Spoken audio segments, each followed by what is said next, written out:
السلام علیکم ورحمت الله وبرکاته. د یو نصیحت نه ډکه واقعه ویل کېږي چې یو سړی د خپل ځان دپاره یو غټ محل جوړ کړو او هغه محل کې به د ملګرو په مشوره باندې یو دعوت تیار کړو. ویل کېږي چې کله هغه دعوت تیار کړو نو ملګري ټول راوغوښتل او دعوت تیار شو، محفل ولګېدو. وای دغه انسان دغه چا چې دا محل ځان له جوړ کړی و ده پکې یو تخت جوړ کړو او تاج یې واچو او دغه تخت باندې کېناستو.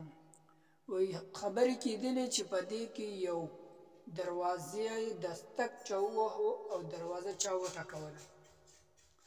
هغه انسان خپل نوکر ته وویل چې ته ورشه او دغه دروازه چا وټکوله، ته معلومات وکړه چې دا سړی څوک دی.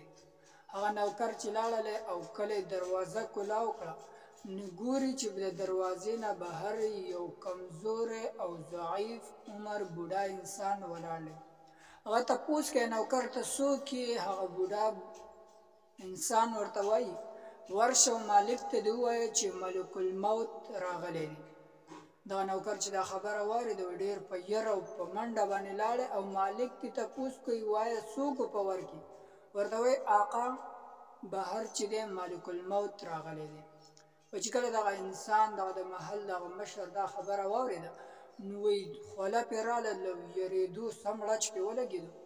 وایي نوکر ته وایي چې ورشه او دغه ملک الموت چې دی دا په څه بهانه باندې د دې ځای نه رخصت کړم.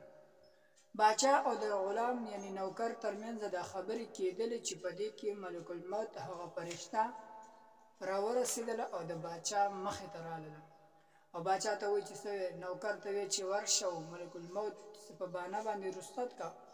نو رخصتېږم خو زه نه ځکه چې زه د چا وخت پوره شي زه هغه ټیم راځم، مخکې وروسته نه راځم، په خپل ټیم باندې راځم او د انسان نه روح علمه. باچا باندې ډېره زیاته خوله راغله او باچا دغه وخت کې د ملک الموت چې کله هم د چا نه روح علي او بیا په هغې باندې ژړا کوي نو دا ملک الموت ورته وایي چې ای افسوس صد افسوس، تاسو ټول ولې ژاړئ؟ تر څو چې تاسو ټول ژوندي یئ زه به بار بار دلته راځم، بار بار به راځم او د یو یو روح انسان نه به روح علم. وایي که چېرې د ملک الموت دا خبرې دغه انسانان واوري کوم چې په دې میت او په دې مرده یعنې په دې مړي باندې ژاړي، نو که دې انسانانو دا خبرې واورېدلې نو ژړا به پرېږدي او هر انسان به په خپل د مرګ فکر کې شروع شي. دا دنیا ډېره زیاته فاني ده، یو څو ورځې ژوند دی دغه په خوشحالۍ باندې ټول تېر کوي.